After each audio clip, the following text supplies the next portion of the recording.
Hello, New Wave of British Heavy Metal.com here. Today it's the 26th of February 2022.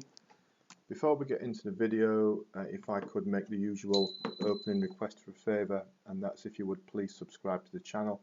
That'd be excellent and a big help. Righty ho then, this video is on 10's new album, Here Be Monsters.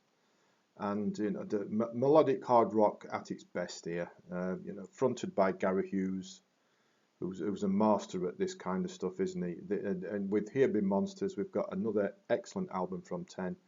First class, reliable quality, top class melodic hard rock as what they always do. And all over this album, there's plenty of what makes 10 so good at all this stuff, and one of the premier bands in the genre, really. Packed to the roof with great melodies, soaring hooks, chunky riffs, and some wonderful soloing, and Gary Hughes' rich vocal delivery, as always.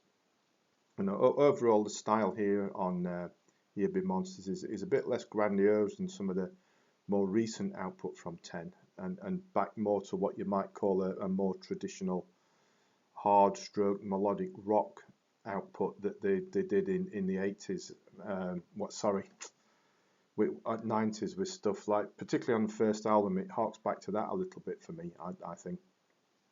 But there's plenty of bite going on, and some really excellent fluid guitar work from the duo of Dan Rossingard and Steve Grocott. Excellent playing. And the similarly always excellent Daryl Treese Birch is given a bit more of a prominent role than he tends to be with 10. And he's an excellent keyboard player. To me, doesn't always get the recognition that someone of his talent deserves. But he's been in 10 for a while, always puts in his stint. But on Here Be Monsters, he's got a bit more to do than he normally does, and I find that welcome, because his keyboards are excellent. And what he puts in here, the differences and the flourishes, bulk out the sound and add a lot to it. So thanks, Gary, for giving Daryl a bit more to do. Each of the 9 songs here, typical Hughes compositions, full of atmosphere, melody, and in amongst those glorious twin guitars. As for the music, we've got a gentle piano-based intro to the opener, Fearless, but that soon breaks out into a nice strong rocker.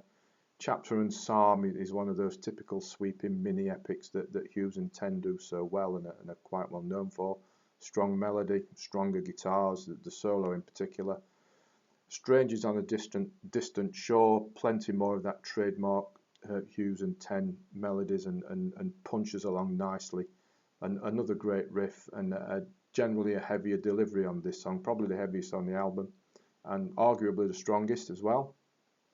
The Dream That Fell to Earth's got a bit of a dramatic feel to it, with the opening bits and the closing bits, and a bit of a progressive edge going on as well. Follow Me Into the Fire bounces along, impossibly catchy, big memorable hook, and the guitar's all over it again.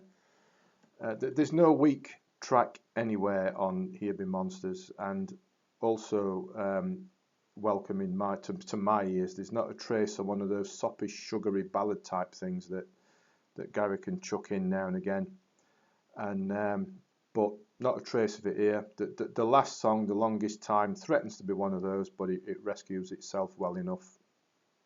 So overall, Here Be Monsters, very strong, top class, well produced, well composed and performed, melodic stroke hard rock of the highest order, top draw stuff.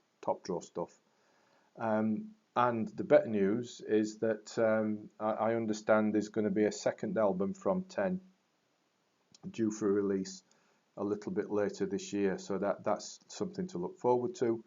In the meantime, we've got Here Be Monsters to enjoy, and it really is enjoyable. So as usual, I will put the link in the description to the album on Amazon if you want to go and check it out there. All the usual formats available. And please subscribe to the channel before you go, that'd be excellent. And as always, thanks for watching, thanks for listening, and of course, do take care.